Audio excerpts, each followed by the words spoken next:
Donc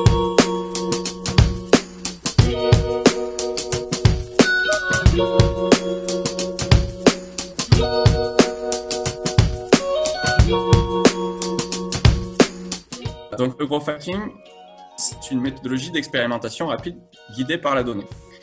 Donc ça rejoint tout à fait ce qu'on vient de dire. Je fais juste une petite parenthèse, c'est qu'il y a deux méthodologies d'expérimentation rapide dans le monde startup, deux principales. C'est le Lean Startup qui est fait pour expérimenter une idée et rencontrer un marché, et le growth hacking, c'est fait pour développer des leviers de croissance. Donc, voilà. Et nous, on est vraiment sur cette deuxième thématique qui est, on va essayer de développer des leviers de croissance. Et comment on fait ça? En apprenant par rapport à la donnée.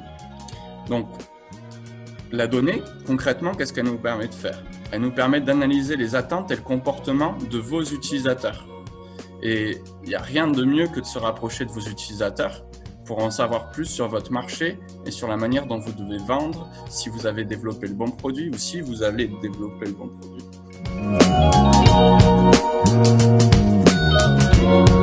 Ça, c'est le parcours utilisateur qu'on peut retrouver dans tout type d'entreprise. Et c'est la différence entre, j'ai appuyé sur la différence entre le marketing et le growth hacking. Donc, les utilisateurs, d'abord, la première chose qu'ils vont faire, c'est avoir connaissance de votre produit. Ensuite, ils vont acheter. Ensuite, si vous arrivez à avoir une activation, ça veut dire le moment wow, c'est que vous avez réussi à leur présenter un produit qu'ils attendaient spécifiquement. Ça, c'est dur à faire et il faut du temps. C'est vraiment ce qu'on appelle une sorte de product market fit. Ensuite, il y a la rétention. Le client revient sur vous. Là-dessus, Camille, pour l'activation, parce que là, toujours, on est dans la mode et des vêtements. Est-ce que dans l'activation, il n'y a pas aussi la manière un peu immatérielle dont les marques se présentent, leur histoire, leurs valeurs? Exactement. C'est le storytelling, il y est pour beaucoup. Là, bon, je veux dire, le but des marques, c'est de vendre des produits, bien sûr. Mais pour vendre ces produits, il y a tout ce phénomène un peu immatériel. Et donc, ce qui est important, me semble-t-il, c'est d'abord, je vais dire, ce storytelling et de tester un peu ce storytelling au travers de toutes ces techniques.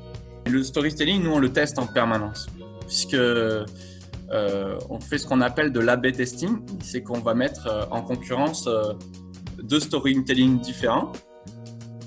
Et donc, on va pouvoir voir ce qui fonctionne le mieux, comme j'expliquais tout à l'heure.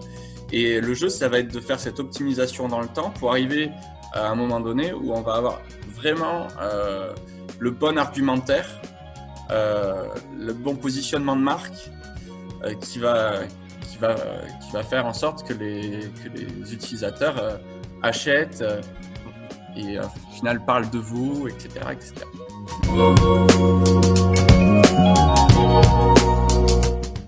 En anglais, désolé, c'est fake it until you make it, c'est tester quelque chose, enfin, faites croire que vous avez accompli quelque chose avant de l'avoir accompli. Donc, par exemple, c'est je veux lancer une nouvelle marque ou un nouveau produit sur le marché et je crée tout simplement une façade digitale.